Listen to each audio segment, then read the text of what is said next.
Hi again, you two. Are you ready for the next chapter? Yeah. It is Grandma Gets the Medicine.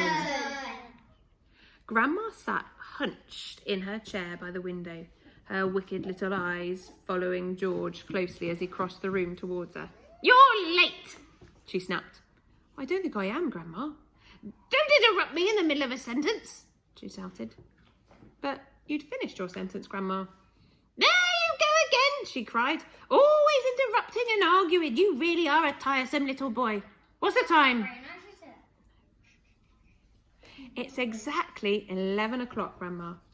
"You're lying as usual. Stop talking so much and give me my medicine." "Shake the bottle first, then pour it onto the spoon and make sure it's a whole spoonful." "Are you going to gulp it down in one go?" George asked her, "or will you sip it?" "What I do is none of your business," the old woman said. "Fill the spoon." George removed the cork and began very slowly to pour the thick brown stuff onto the spoon. He couldn't help thinking back upon all the mad and marvellous things that had gone into making this crazy stuff. The shaving soap, the hair remover, the dandruff cure, the automatic washing machine powder, the flea powder for dogs, the shoe polish, the black pepper, the horseradish sauce, and all of the rest of them. Not to mention the powerful animal pills and powders and liquids and the brown paint. "Open your mouth wide, Grandma," he said, "and I'll pop it in." The old hag opened her small wrinkled mouth to show a disgusting brown pale teeth.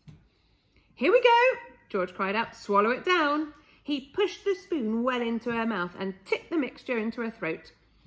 Then he stepped back to watch the result. And it was worth watching. Grandma yelled, "Ooh-wee!" and her whole body shot up into the air. Whoosh!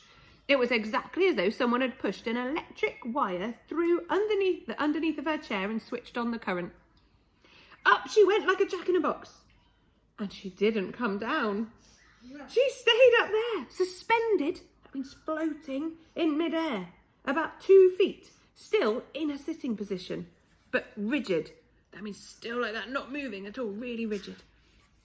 Frozen, quivering, her eyes bulging, the hair standing straight up on end. "Is something wrong, Grandma?" George asked her politely. "Are you all right?" Suspended up there in space, the old girl was beyond speaking. The shock that George's marvellous mixture had given her must have been tremendous. You'd have thought she'd swallowed a red-hot poker the way she took off from that chair. Are you ready to see? Yeah. Okay, here we go. I'm going to show it on here. I can't see. Yeah, I'm going to bring it round so everybody can have a good look. I can't see. Oh, she's popped up. She has popped up. She's floating, isn't she? Can you see? There we go. She looks Up there. like a monster. Yeah, she does as well. Looks like she's flying. Then, down she came with a plop, back into her seat. "Call the fire brigade!" she shouted. "My stomach's on fire!" "It's just the medicine, Grandma," George said. It's the good strong stuff." "Fire!" yelled the old woman. "Fire in the basement! Get a bucket! Man the hoses! Do something quick!" "Cool it, Grandma," George said.